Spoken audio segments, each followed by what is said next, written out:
Olá, pessoal. Nessa aula de hoje, a gente vai trabalhar a camada de modelo.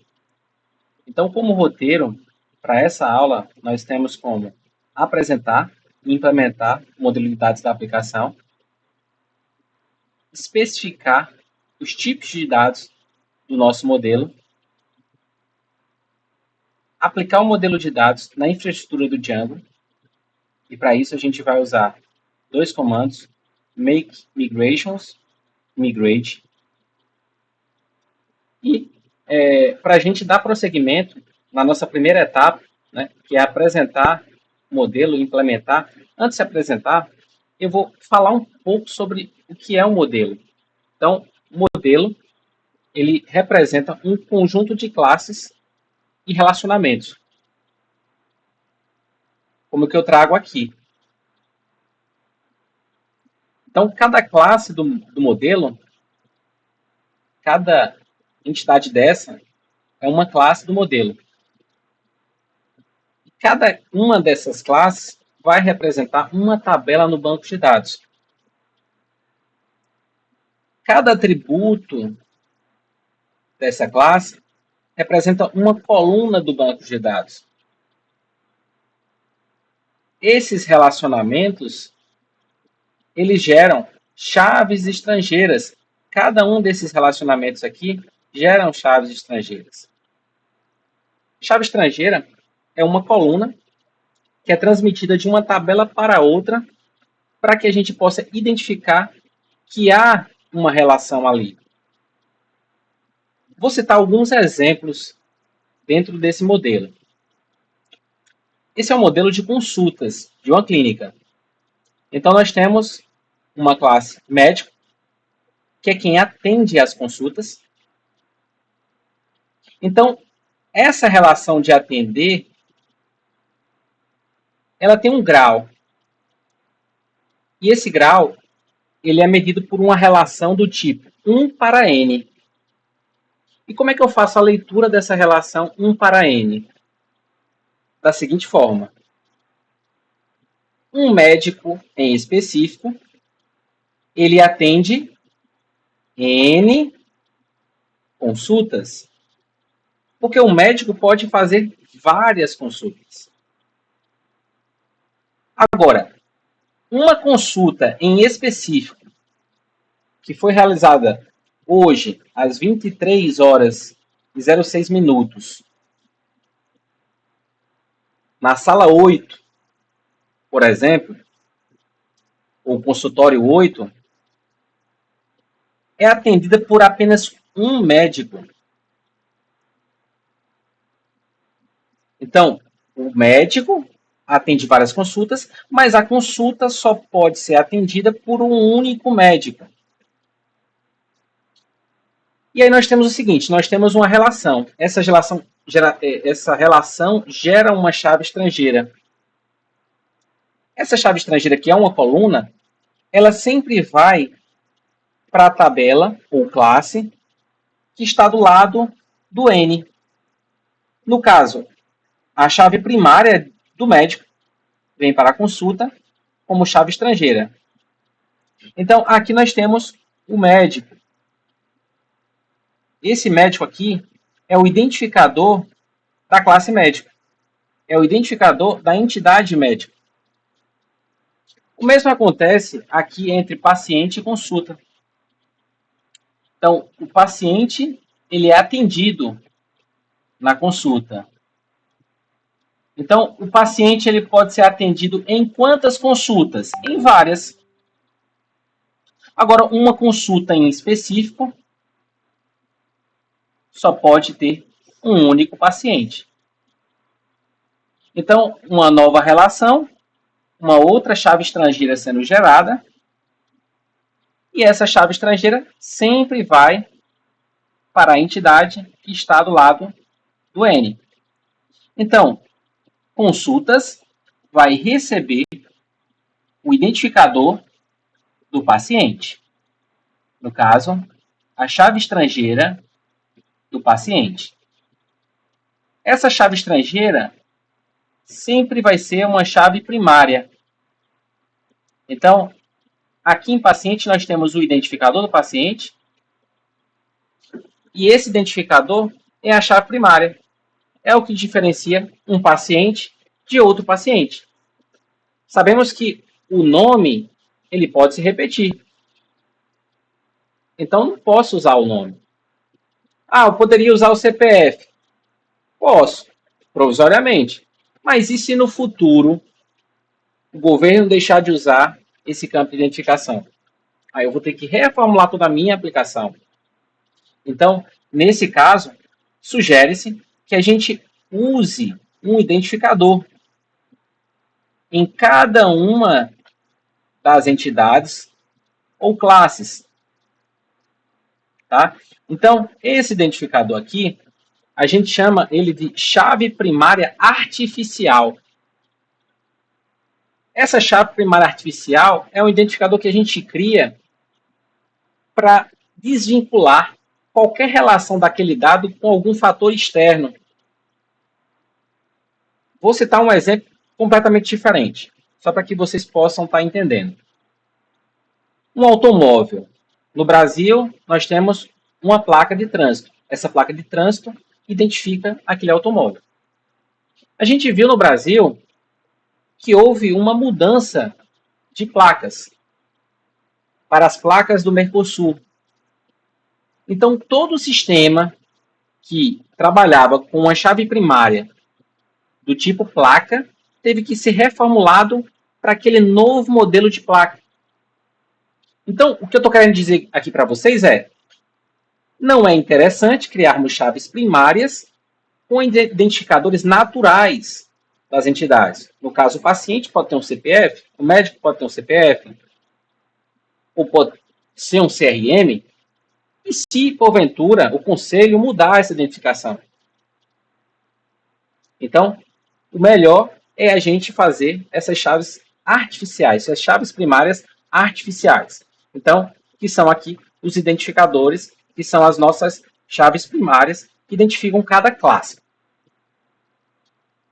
Então, a chave estrangeira é uma chave primária que sai de uma classe e vai para outra. E por que eu faço isso? Para identificar uma relação. Então, quando eu coloco a chave primária do paciente dentro da consulta, eu estou dizendo que consulta se relaciona com o paciente. Quando eu coloco a chave primária do atendente dentro de consulta, eu estou dizendo que o atendente se relaciona com consulta, porque é ele quem agenda a consulta.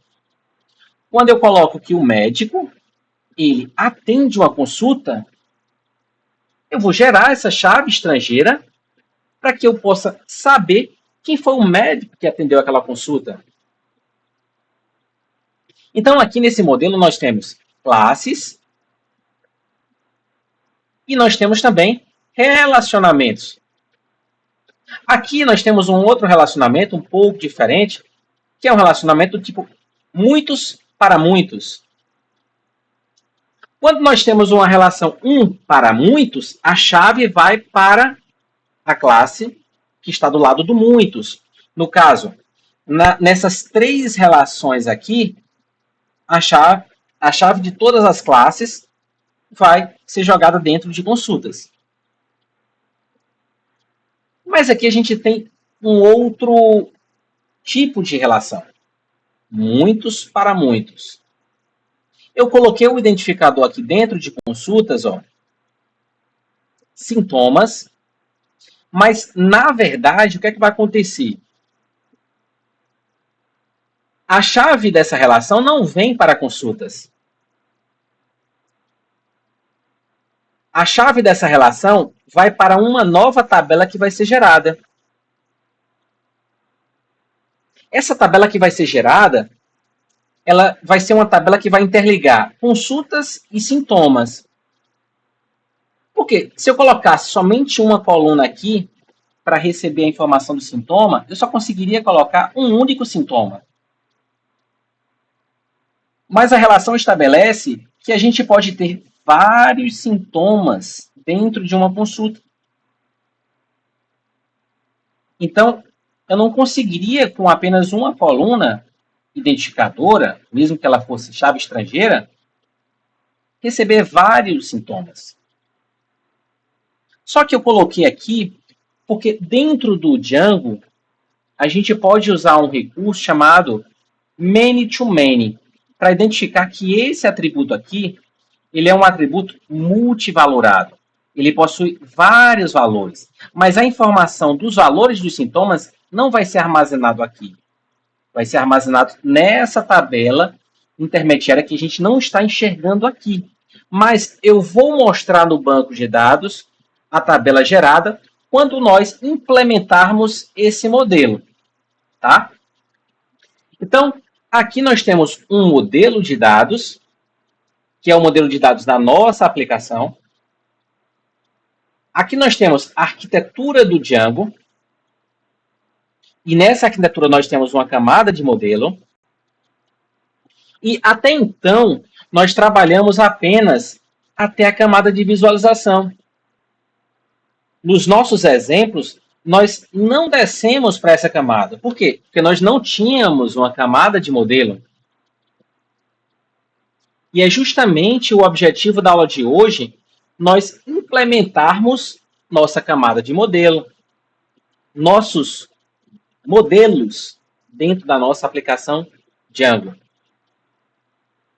Então, o modelo que a gente vai estar implementando vai ser exatamente esse aqui que eu trouxe. Tá? Então, é um modelo que consiste em 1, 2, 3, 4, 5 classes. Então, eu vou precisar estar implementando cada uma dessas classes dentro do meu projeto Django. Vamos fazer esse processo? Então, como é que eu implemento o meu modelo dentro do Django? Aqui dentro de app, que é a minha aplicação, eu tenho um arquivo denominado models.py. Esse arquivo representa essa camada de modelo. Representa o models.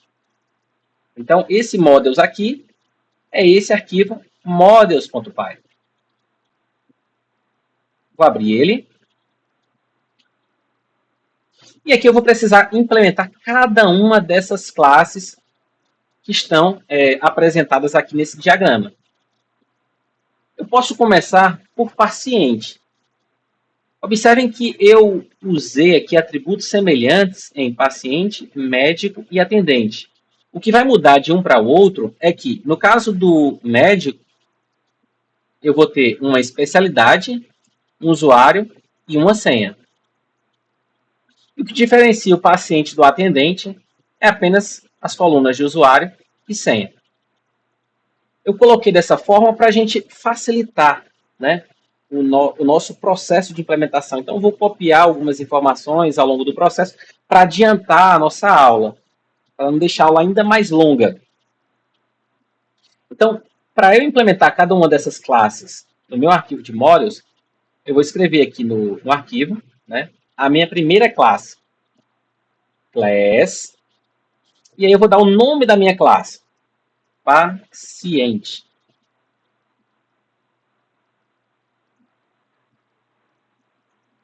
Uma classe, ela pode ser definida dessa forma. Só que dentro do Django, eu preciso fazer uso de alguns recursos do próprio Django. E o Django possui uma classe de modelo dentro desse pacote Models. E essa classe de modelo vai turbinar a minha classe paciente com alguns recursos adicionais que a gente vai conhecer mais à frente. Então, para que eu possa fazer uso dessa classe de modelo do Django, eu vou fazer uso através de herança. Então, para a gente herdar uma classe dentro de outra, a gente faz isso. Então, aqui eu vou colocar o nome da classe que eu desejo herdar. Models.model. Então, a minha classe paciente carrega agora métodos da classe model. E o que é que eu vou colocar dentro da minha classe paciente? Todos os atributos que estão declarados aqui nesse modelo. Posso colocar aqui o ID. E aí eu preciso definir qual é o tipo de dado desse ID.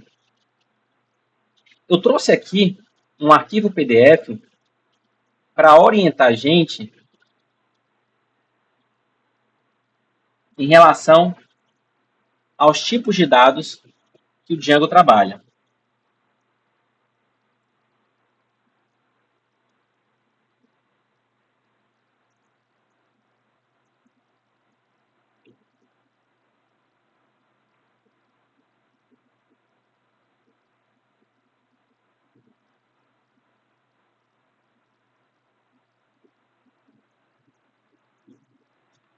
Então, nós temos aqui o ID. O ID, ele, no nosso caso aqui, vai ser um tipo de dado inteiro. Então, o Django ele tem um tipo de input, né, um tipo de campo para esse tipo inteiro, que é o integer field. Integer field. Então, é um campo que armazena um número inteiro. Então, aqui eu vou colocar o seguinte: ID vai receber models.integerField. Observem que eu estou usando sempre o pacote models que foi importado aqui. Esse pacote, além de trazer uma classe de modelo com alguns métodos, traz também algumas definições de tipos de dados. Isso aqui também é uma classe. Tá? Observe que eu passei o cursor do mouse aqui, ó, e ele tem informação que é uma classe. É uma classe que está dentro do pacote models. Então, é uma classe que implementa uma estrutura de dados. Na verdade, a própria classe já é uma estrutura de dados. A classe é um tipo abstrato de dados. Então, que tipo abstrato de dado é esse? É um tipo de abstrato de dado voltado para o inteiro. Eu coloquei aqui imagem, mas vou alterar. Integer field. Então, aqui eu estou dizendo que o meu ID ele é do tipo campo inteiro. Só que ele também é uma primary key. Ele é uma chave primária. Então, é o identificador da minha tabela paciente. Então, eu coloco primary key true. Só que tem um detalhe. Eu coloquei isso aqui, mas eu posso não colocar essa informação. Por quê? Porque o Django ele faz isso de forma implícita. Então quer dizer que eu posso colocar isso ou não colocar. E se eu não colocar, ele coloca para mim de forma automática. Então, para simplificar, eu vou tirar. Tá? Então, eu coloquei um objetivo de explicar a vocês que eu poderia manter ou eu posso não usar e o Django vai criar para mim. Ok? Então, vou partir para o próximo campo, que é o nome completo.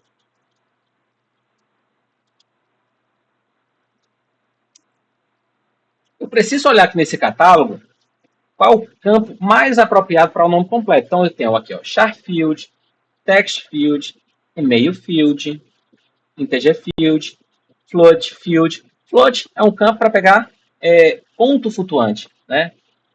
Números que possuem aí casas decimais. Date field, date time field, que mais adiante eu vou estar detalhando melhor eles.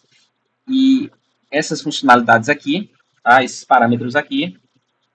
Time field, file para arquivo, image field para imagem, for key para chave estrangeira, que nós vamos utilizar também, e many-to-many para atributos que são atributos que vão se relacionar né, vão estar atrelados, digamos assim, a relacionamentos muitos para muitos, como o caso do atributo aqui, do nosso modelo, sintomas. Sintomas. Então, ele é vinculado a essa tabela, né? E a relação é muitos para muitos, N para N. Então, eu vou trazer um exemplo disso aqui também. Mas, voltando para a questão do campo, né? Nós temos o char field e o text field. São os potenciais tipos de campos que a gente pode estar usando para o nome completo. O text field ele coloca o seguinte, ó, é um campo de texto longo. Se não definir um parâmetro maxlen, seu tamanho é limitado. Esses parâmetros eu vou explicar a vocês como é que a gente faz a aplicação deles. Tá? Então, text field ele pode ter o seu tamanho ilimitado. Então, eu posso colocar qualquer tamanho de valor. Então, eu já sei que eu não vou usar o nome completo como text field, porque o nome completo tem um limite, né? Eu não vou colocar. Eu acredito que seja pouco provável que exista um nome completo no Brasil com mais de 100 caracteres. Possa até existir, mas um nome muito raro. É um caso raro de se acontecer. Então, eu posso colocar aqui ó, o char field, que é um campo de armazenamento de tamanho fixo.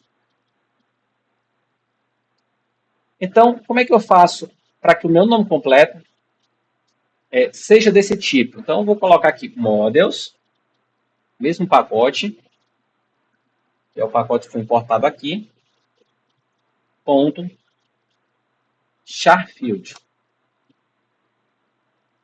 E aqui eu posso definir qual é o tamanho máximo do campo nome completo, através do parâmetro da propriedade maxlen, que é o comprimento máximo. Então, eu vou colocar aqui ó, 100 caracteres.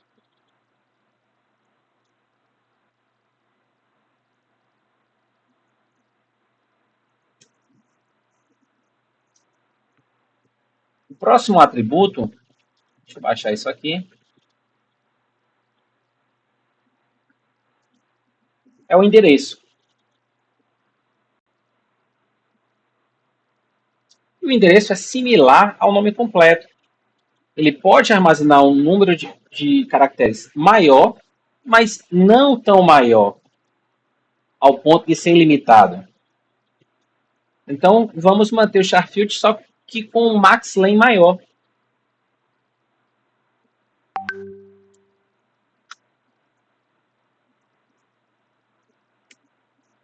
Vou colocar aqui 200 caracteres. Eu acredito que seja suficiente. Se vocês acharem que é pouco, vocês podem aumentar esse valor. 250, por exemplo. Próximo campo é cidade.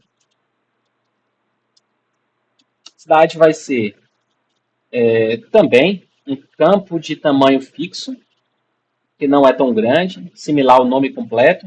Então, posso colocar aqui models.charfield maxlen 100. O F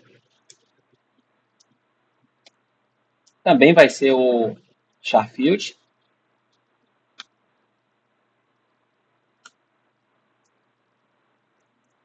E aí eu vou usar um maxlen 2 caracteres. Eu vou colocar só a unidade federativa, BA, PE, SP.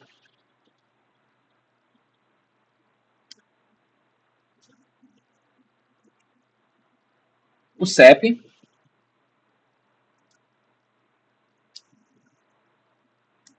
Da mesma forma, charfield.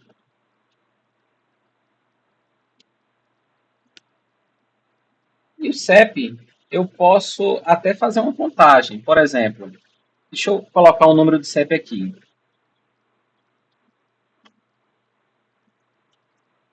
Então, esse aqui é um número de um CEP.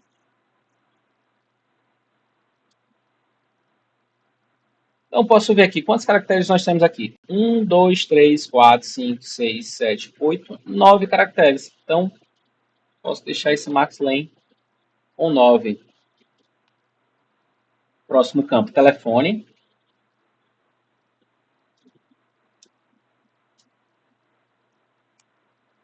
Vai ser também um char field. Vou colocar aqui maxlen. E aí eu vou verificar o tamanho do telefone. Olha, acredito que seja 10 caracteres. No caso de um telefone fixo, né? Então, tem os 4 números iniciais e os 4 números finais, mais o DDD, então forma 10. Se eu quiser tratar telefone como celular, eu posso colocar 11 caracteres. E aí tem um dígito 9.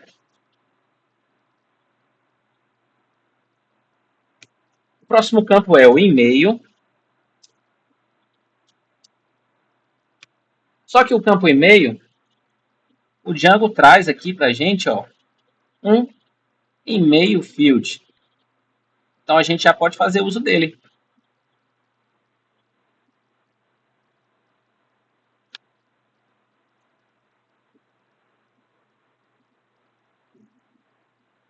Posso estar definindo aqui um maxlen também. Eu acho que um e-mail com 100 caracteres é suficiente. Mas se você sentir a necessidade de colocar um tamanho maior, coloque, por segurança. Tá? Próximo campo que nós temos aqui é a data cadastro.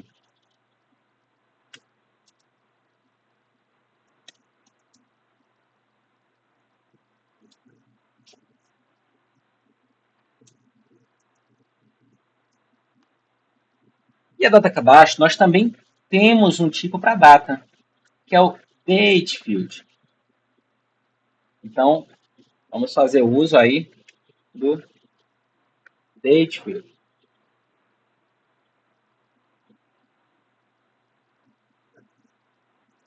No caso aqui do date field, o Django oferece alguns parâmetros que a gente pode estar utilizando.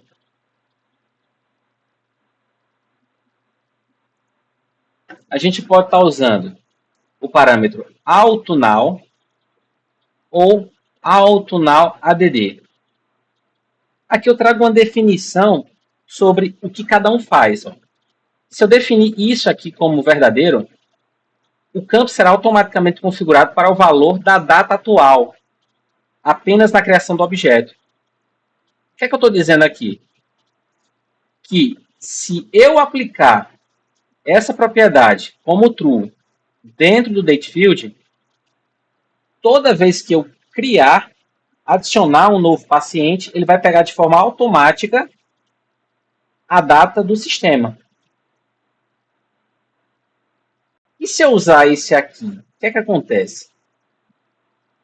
Aí ele coloca, se definir como true, o campo será automaticamente configurado para o valor da data atual toda vez que o objeto for criado ou atualizado. Ou seja, se eu colocar isso aqui, quando eu fizer qualquer modificação, quando eu editar qualquer dado do paciente, ele vai alterar a data do cadastro. E eu quero que ele alimente esse campo somente quando ele for cadastrado. Quando o paciente for cadastrado, porque o atributo é data cadastro. Então eu vou usar a propriedade auto now add. Como é que eu faço isso? Da mesma forma como nós estamos colocando o maxlen. Então eu vou colocar auto now add. E aí passar o valor true. Então, essa configuração vai fazer com que o preenchimento da data do cadastro não seja feito por mim ou pelo usuário. Quem vai preencher isso aqui é o sistema, toda vez que o usuário cadastrar o paciente. Então, esse é um campo alimentado automaticamente. Vamos analisar aqui quais são os próximos dados. O próximo dado é data de modificação.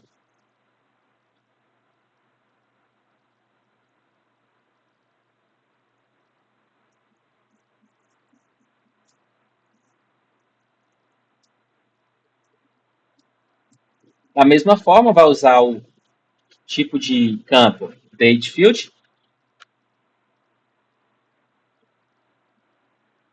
E aqui, diferente do data cadastro, eu vou estar usando o AutoNow. Por quê? Porque é a data de modificação. Então, toda vez que alguém alterar qualquer registro, ele vai atualizar a informação dentro de data de modificação, que é justamente o que o AutoNow faz. Ó. Se definido como true, o campo será automaticamente configurado para o valor da data atual toda vez que o objeto for criado ou atualizado. Então, se eu atualizar 10 vezes, ele vai atualizar o campo data de modificação 10 vezes, alterando essa informação. Então, aqui eu vou colocar o auto now add e vou passar o valor true.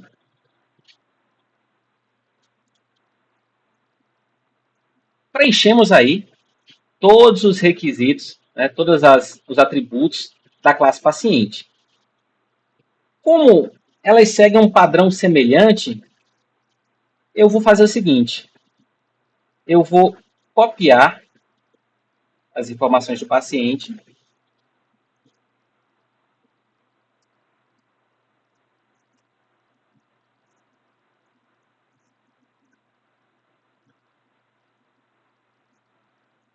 vou só mudar a classe. Atendente. O que é que muda do paciente para o atendente? Depois do e-mail e antes da data cadastro, eu tenho aí dois campos. Depois do e-mail e antes da data cadastro, eu tenho o usuário e tenho a senha. Então, vamos estar colocando aqui usuário.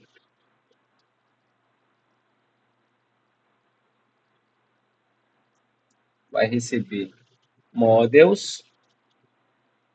Ponto. No caso, o usuário pode ser um char field. E aí eu vou definir um comprimento máximo para esse campo usuário.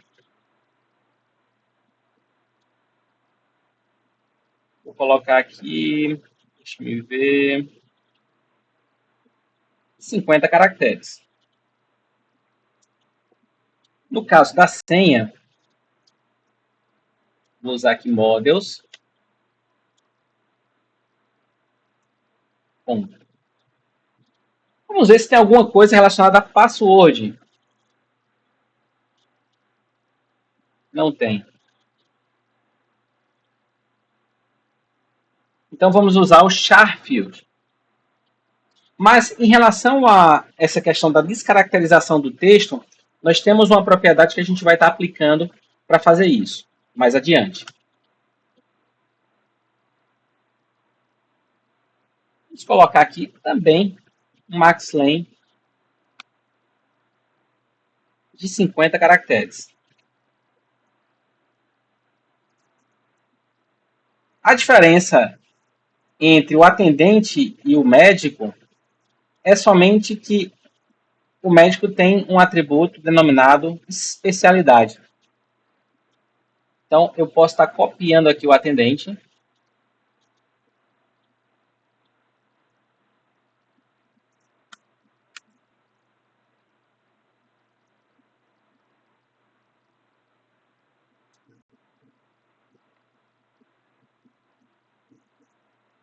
e colocando aqui médico.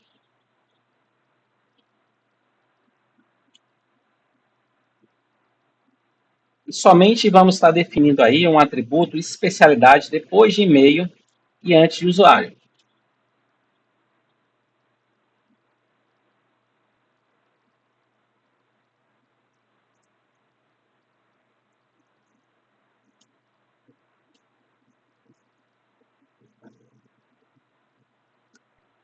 vai ser do tipo char-field, especialidade.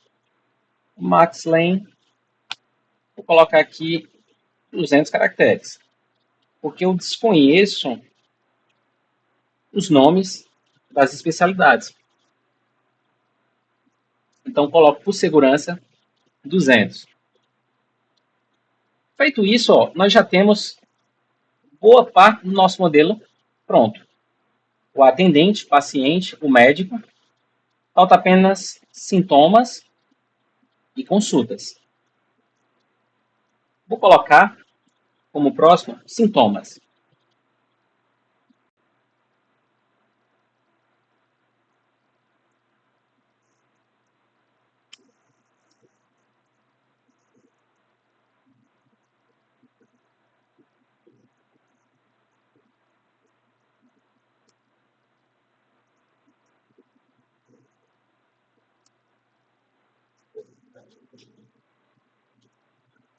Aqui nós temos o seguinte, ó, só a nível de dúvida, né? Eu poderia colocar consultas antes de paciente, ou antes de atendente, ou antes de médico, ou antes de sintomas? Não. Por que não? Porque no nosso modelo, consultas usa um dado de paciente, um dado do atendente, um dado do médico e um dado relacionado aos sintomas. Então, é necessário que eu já tenha definido todas essas classes para só depois criar a classe consultas, tá? Então, a gente precisa seguir essa ordem.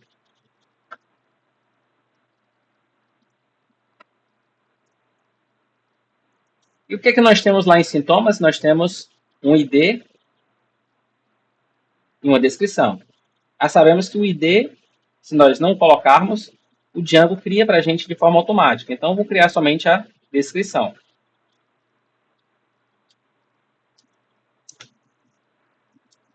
A descrição, no caso, é um sintoma. Então, eu acredito que um char-field consiga atender bem. Sintoma, febre, dor de cabeça. Então, vou colocar aqui um max-len 100 caracteres. Para finalizarmos, nossa última classe, que é a classe consultas. Observe que todas as nossas classes precisam herdar da classe modelo do Django.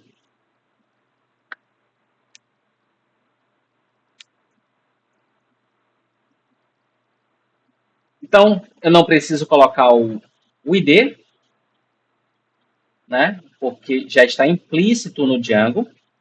E vou colocar agora o paciente logo após o atendente, na sequência o médico.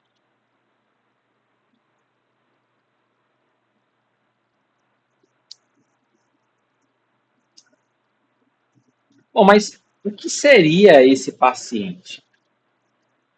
Como eu coloquei no início, paciente é uma chave estrangeira da classe paciente.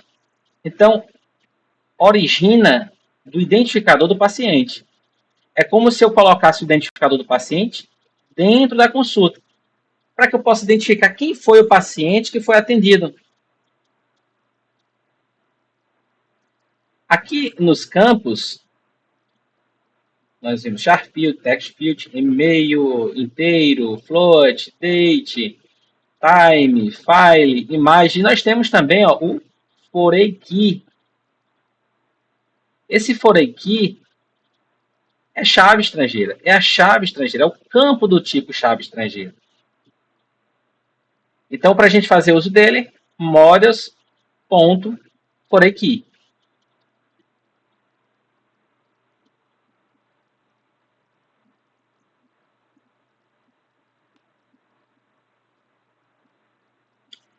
Só que aqui na foreign key, ó, a gente precisa informar dois dados.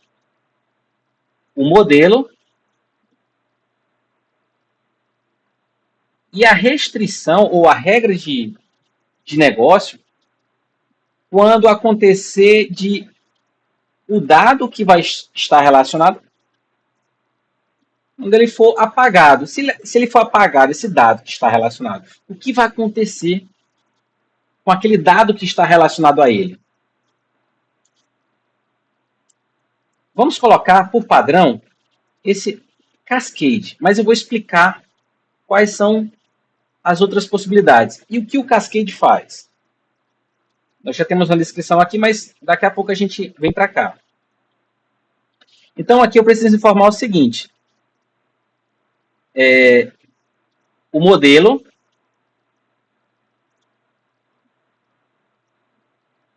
e o comportamento quando o dado relacionado for deletado.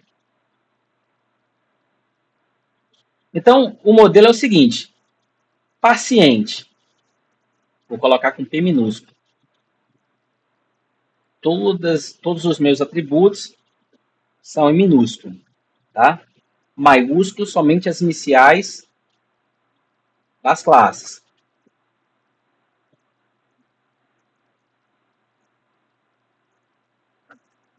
Então, esse atributo paciente, que é uma chave estrangeira, ela provém de qual classe? Ela provém da classe paciente. Então, eu estou dizendo que o meu atributo paciente vai ser uma foreign key da classe paciente. O próximo valor é a regra quando acontecer, se acontecer, né, de o usuário apagar algum paciente. Veja, eu estou na classe consulta. Imagine, o médico atendeu um paciente, pegou o relato do paciente, relacionou os sintomas, apresentou um laudo. Só que depois, 2 dias depois, o atendente apagou o paciente. O que vai acontecer com essa consulta? Ela vai ficar sem o nome do paciente? A consulta vai ser apagada? Ou não vai ser possível apagar o paciente porque o paciente está vinculado a uma consulta? Então, são situações que a gente precisa estabelecer. Então, a gente vai estabelecer da seguinte forma. Se eu quiser, por exemplo, aplicar a seguinte regra. Models.cascade. O que vai acontecer aqui? Se o atendente apagar o paciente, a consulta ou as consultas relacionadas àquele paciente também vão ser apagadas, porque vai ocorrer um efeito em cascata, onde, após a exclusão do paciente, as consultas relacionadas ao paciente também vão ser apagadas. Só que isso aqui não é legal. Isso aqui gera um problema. A própria perda de dados é um problema. Então, possa ser que isso aqui não seja interessante. A regra que eu gosto de aplicar aqui é essa regra aqui, ó, protect. Impede a exclusão do objeto pai se houver objetos filhos relacionados.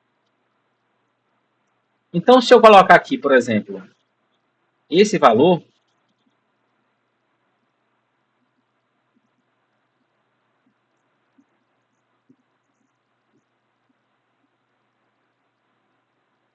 se eu colocar aqui esse valor, o que é que vai acontecer? Quando o atendente tentar apagar o paciente, se esse paciente tiver alguma consulta cadastrada, o sistema emite uma mensagem de erro, informando que não é possível apagar aquele paciente, porque ele possui consultas cadastradas. Nesse caso, com o Protect, como é que eu faço para apagar esse paciente? Aí eu teria que entrar nas consultas, apagar as consultas para somente depois apagar o paciente. Essa é a configuração que eu acredito ser a mais segura. Então, é a configuração que eu vou manter. As próximas chaves estrangeiras vão seguir a mesma lógica de paciente. Então, o próximo campo aqui é o atendente e depois o médico. Vou colocar aqui atendente. Vou deixar aqui o médico.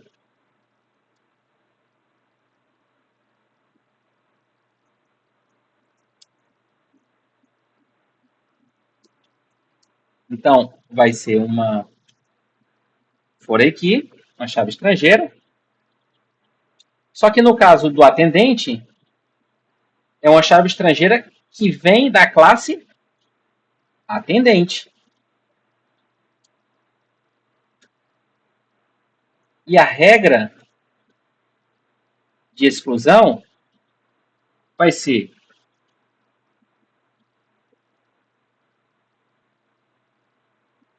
protect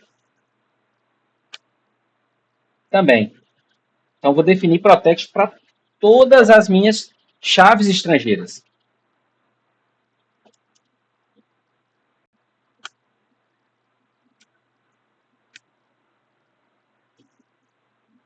O médico provém da classe médico. E a regra de exclusão vai ser models.protect. Perfeito. Vamos seguir aí o fluxo para os demais atributos, né? Data do agendamento.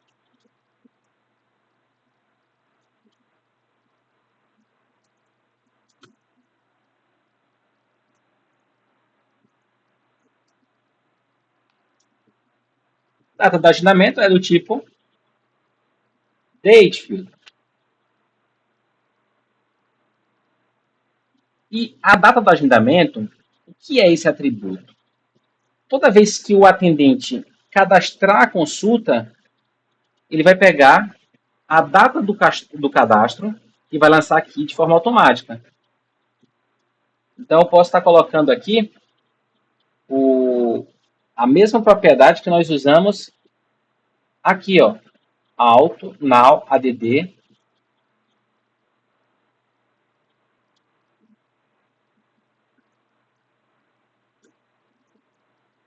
passando o valor true. Já a data da consulta é tipo assim, o atendente vai conversar com o paciente e vai falar, olha, as datas disponíveis para o médico são as seguintes datas. Então, é uma informação que é o atendente que informa. Então, data, consulta, vai receber um date field. Só que, nesse caso aqui, não vai ter a propriedade auto no ADD. Por quê? Porque o preenchimento aqui vai ser manual. Quem vai informar é o atendente. O próximo campo é o relato do paciente. Relato.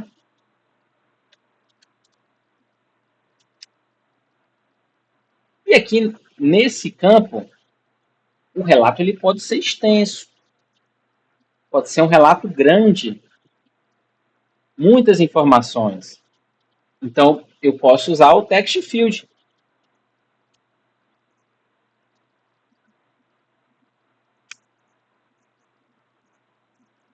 E vou deixar aqui sem um max length, porque o usuário vai ter a flexibilidade de colocar a informação do tamanho que ele desejar. Próximo campo é o campo de sintomas.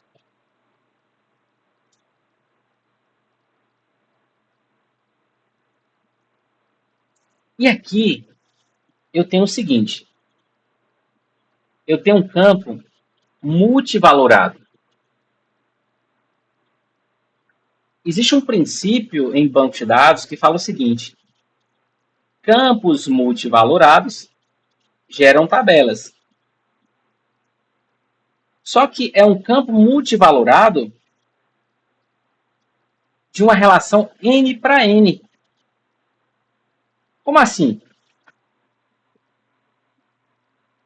Um paciente que fez uma consulta, o médico pode relatar que ele tem dor de cabeça, um sintoma, febre, outro sintoma, cansaço, outro sintoma. Então aqui nós já temos 3 sintomas em uma única consulta. Pode ter mais? Pode. Do mesmo modo, o sintoma febre vai estar relacionado a várias consultas que esse médico atendeu. Por exemplo, em um dia pode aparecer 40 pacientes com febre. Então, aqui nós temos uma consulta com vários sintomas e um sintoma que pode estar relacionado a várias consultas. Então, por isso nós temos uma coluna do tipo muitos para muitos. E como é que eu coloco uma coluna do tipo muitos para muitos? Aqui eu também trouxe uma especificação para essa coluna. Então a gente vai usar aí a propriedade, a classe, na verdade, many to many field, que é um campo para estabelecer uma relação de muitos para muitos com outro modelo. Então aqui eu vou colocar sintomas, vai receber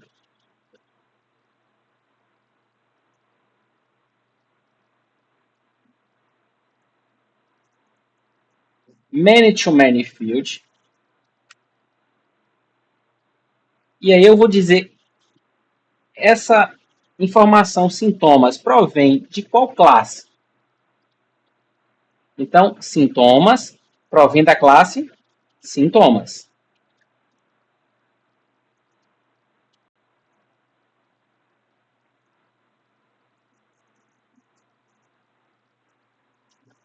Na continuação, nós temos um campo do tipo laudo.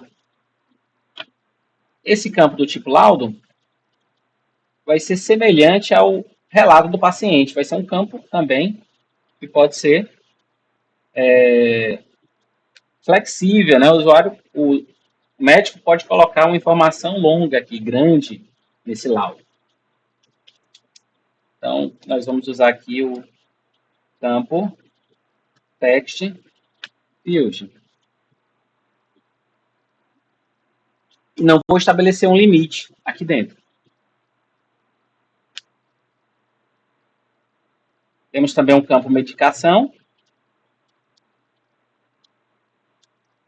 E aqui eu vou colocar o tipo char field. Eu vou colocar um maxlen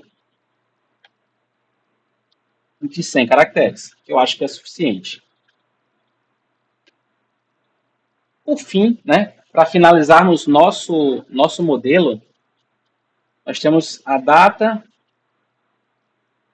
de modificação.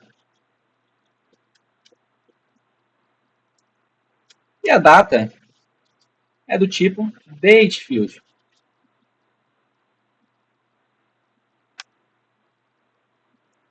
Só que aqui a gente vai alimentar essa informação de forma automática, toda vez que o usuário modificar a informação. Então, a gente vai usar aqui o auto now.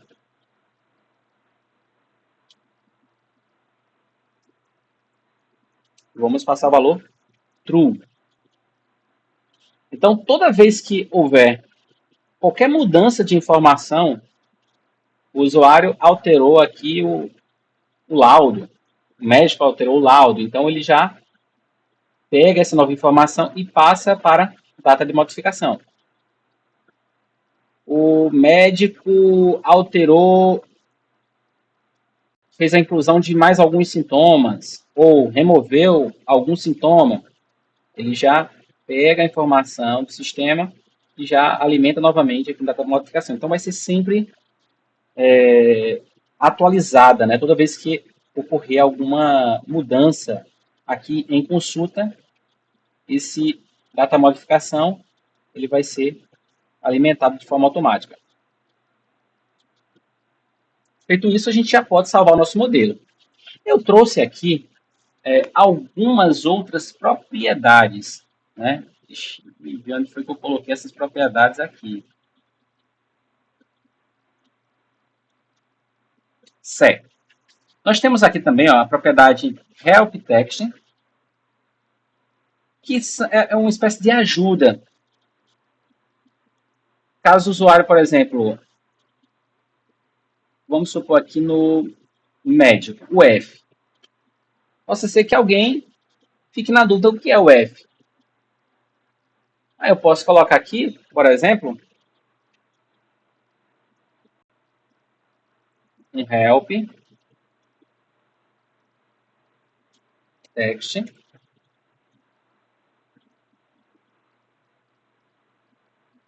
informe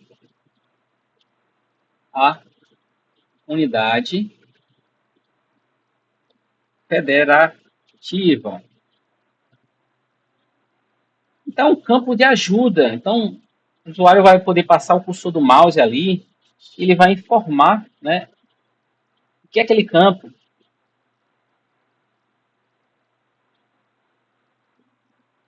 Um outro elemento que a gente pode também estar colocando, isso aqui eu posso estar colocando em cada um dos inputs que nós criamos aqui, tá? Não vou fazer isso para alongar, não alongar nossa aula, tá? Mas a gente pode estar fazendo isso aqui com mais calma, né? De forma individual em cada campo e aplicando isso aqui. Isso aqui é muito importante. A outra propriedade é essa aqui, ó, verbose name. O que essa propriedade faz? Eu vou usar ela também aqui dentro de UF. Ó, sempre faço a separação por vírgula. O verbose name, ele é o rótulo do campo. Se eu não colocar nada aqui, se eu não usar ele, lá no meu formulário, o campo vai ser o F. Mas eu não quero usar o F. Eu quero deixar o nome do rótulo do campo, nome do label, unidade federativa. Então, eu vou estar dizendo qual vai ser o nome do rótulo do meu campo. O nome do label. Por que isso? Porque o Django, ele gera os formulários de forma automática. Então, eu já estou dizendo aqui, olha, Django, para esse campo, use o rótulo com o nome unidade federativa. E da mesma forma, posso aplicar isso aqui em cada um dos campos, em cada uma das classes que nós definimos aqui. Mas eu não vou fazer isso por uma questão que eu deixaria a aula muito longa. E essa é uma tarefa que a gente precisa fazer com calma. Então, sabendo aqui, vocês podem aplicar em qualquer outro input que nós tivermos aqui no nosso arquivo models.py, nosso arquivo de modelo. Então, vou salvar isso aqui. E, finalmente, nós criamos a nossa camada de modelo. Ela está completa? Não, não está completa, porque a gente vai colocar mais coisas aqui. Eu vou mostrar a vocês de forma gradual. Essas outras coisas que nós vamos estar colocando aqui é para melhorar o nosso modelo. Mas com isso aqui, a gente já consegue ter um banco de dados, a gente já consegue armazenar informações, a gente já consegue editar dados, listar dados, já consegue fazer toda a manipulação de dados dentro dessa estrutura. Só que eu vou mostrar esses outros recursos de forma gradual nas próximas aulas, para não deixar esses momentos tão longos. Então, salvei. No nosso roteiro de aula, deixa eu pegar aqui o roteiro. Então, a gente apresentou o modelo, nós implementamos o modelo aqui, isso aqui é a implementação do modelo. Nós especificamos tipos de dados do nosso modelo, que cada um desses campos aqui são tipos de dados. Char field, date field, foreign key, email field, text field. Então, é a especificação dos tipos de dados.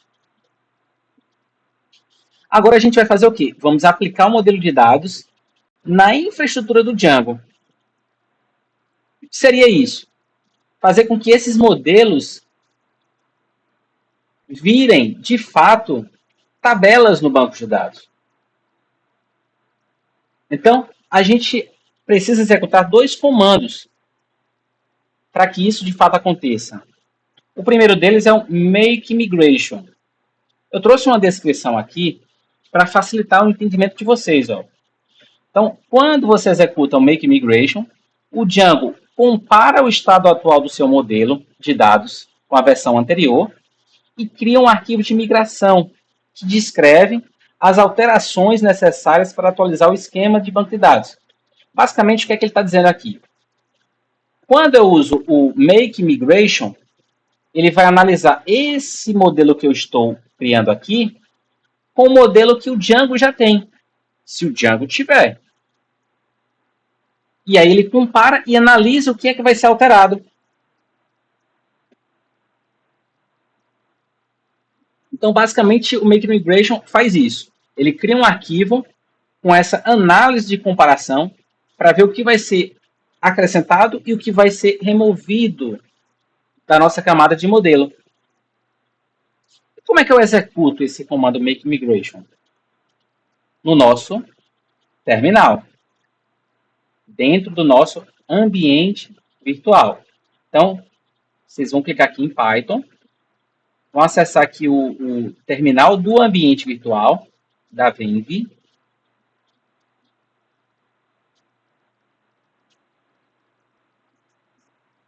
E aí vocês vão fazer a execução do comando make migrations através do manage.py. Lembra que eu falei lá no início que o manage.py serve para várias coisas? A gente usou o manage.py para adicionar um superusuário, rodar um servidor, e a gente vai também estar usando ele para a gente fazer as nossas migrations. Então, o primeiro comando de migration é o make migration. Então, vamos usar aqui, ó, Python.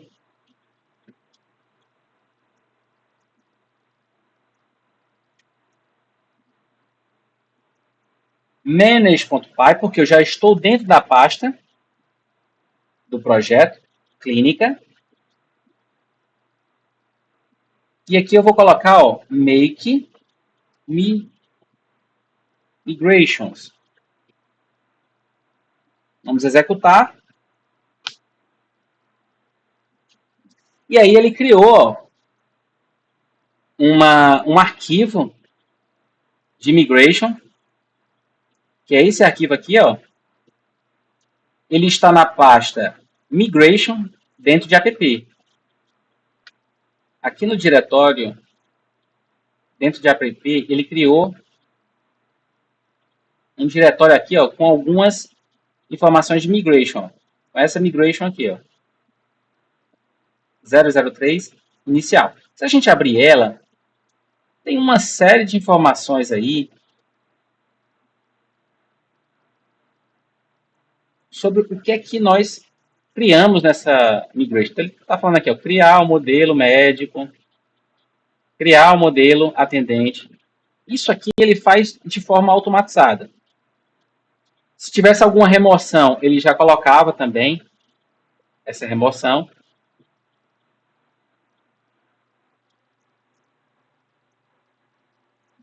Então, ele criou o nosso arquivo de migration através do make migration. Agora, a gente vai executar o segundo comando. E o que é que esse segundo comando faz? É o comando migrate. Então, após ter criado o arquivo de migração, que foi o que a gente fez com make migrations, você executa o comando migrate para aplicar essas migrações ao banco de dados. Então, o migration vai fazer com que o nosso modelo, de fato, se transforme em tabelas no banco de dados.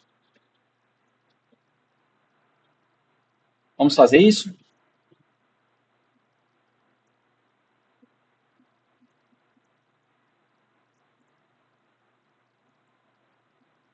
Então, Python, manage.py, migrate.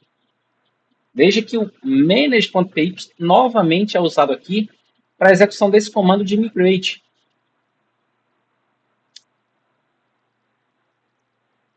E aqui a gente aplicou essa migration, né? Se nós observarmos aqui, ó, no explorador, aqui no nosso banco de dados, para conseguir fazer esse acesso, eu instalei uma extensão para visualizar o banco de dados dessa forma aqui. Eu vou mostrar para vocês como é que vocês instalam essa extensão, tá? Ainda nessa aula. Então, ó, ele criou aqui, ó, uma tabela app médico, uma tabela app atendente, uma tabela app paciente, uma tabela app sintomas. O que tem aqui em sintomas? Um ID e uma descrição. O que tem dentro de paciente? Deixa eu ampliar isso aqui. Então, dentro de paciente tem o ID, o nome completo, o endereço, cidade. Todos os dados do paciente estão aqui. Tá? Então, criamos um arquivo de modelo, implementamos ele e migramos ele para a infraestrutura do Django, através dos comandos make migration e migrate. E agora, todos os nossos modelos são representados por tabelas. Observe que aqui nós temos uma tabela que nós não definimos no nosso modelo. Consulta e sintomas. Observem que essa tabela consulta e sintomas carrega o ID dos sintomas e o ID da consulta. Duas chaves estrangeiras. Por que isso? Lá no início, quando eu falei para vocês que a relação N para N gerava uma tabela e a gente não conseguia enxergar essa tabela aqui, porque é uma tabela que vai ser gerada através da relação, a gente passa a ver essa tabela aqui na nossa estrutura do banco de dados. Então, toda vez que nós temos uma relação N para N, é gerada uma tabela.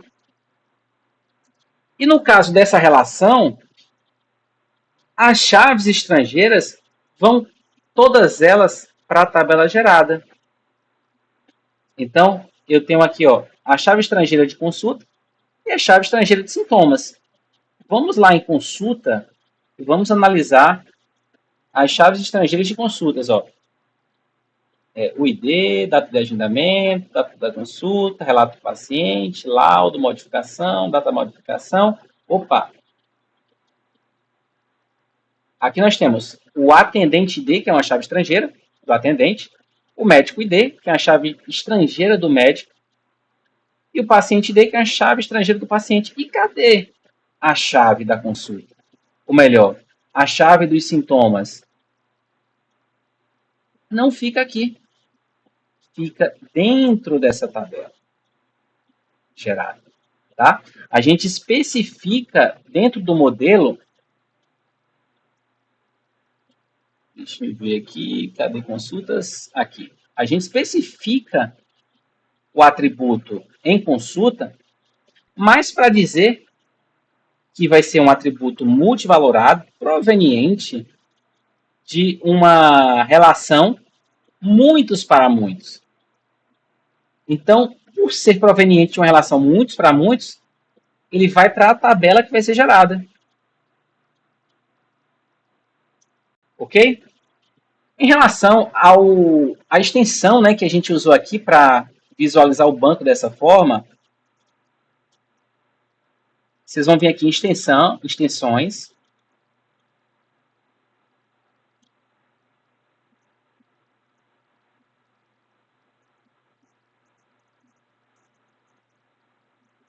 E vão procurar essa extensão aqui, ó, pesquisando. Ó, SQL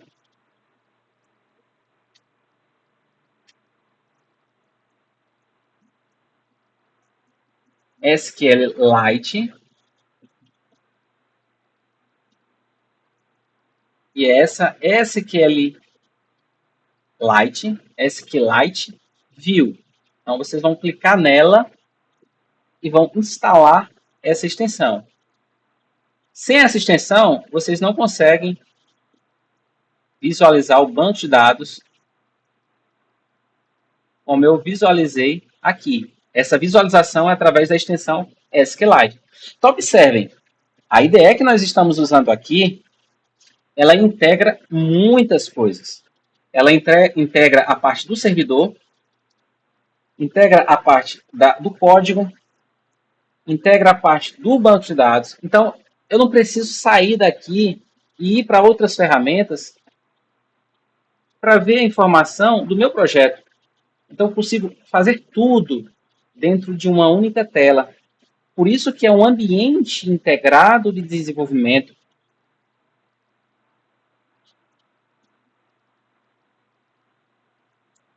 Ok? Então, pessoal, para não deixá-la mais longa, eu vou pausar essa aula e na aula seguinte a gente vai aprender o que, que a gente faz com isso aqui. Com esse modelo que a gente acabou de criar. Ok? Então, vou finalizar o nosso encontro e até a próxima aula.